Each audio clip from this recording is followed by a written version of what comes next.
తిరుమలలో శ్రీవారి దర్శనానికి భక్తుల రద్దీ పెరిగింది. శ్రీవారి సర్వ దర్శనానికి 18 గంటల సమయం పడుతుంది.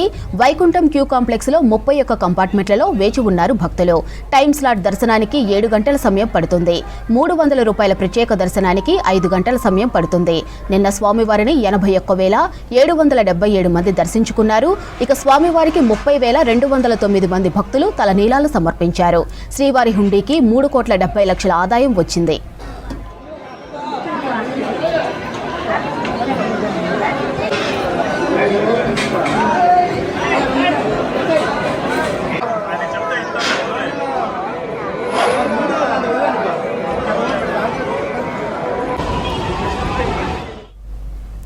తిరుమలలో శ్రీవారి దర్శనానికి భక్తుల రద్దీ పెరిగింది. శ్రీవారి సర్వ దర్శనానికి 18 గంటల సమయం పడుతుంది.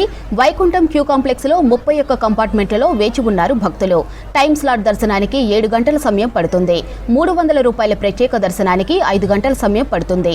నిన్న స్వామివారిని 81,777 మంది దర్శించుకున్నారు. స్వామివారికి 30,209 మంది భక్తులు తలనీలాలు సమర్పించారు. శ్రీవారి హుండీకి 3,70,00,000 ఆదాయం వచ్చింది.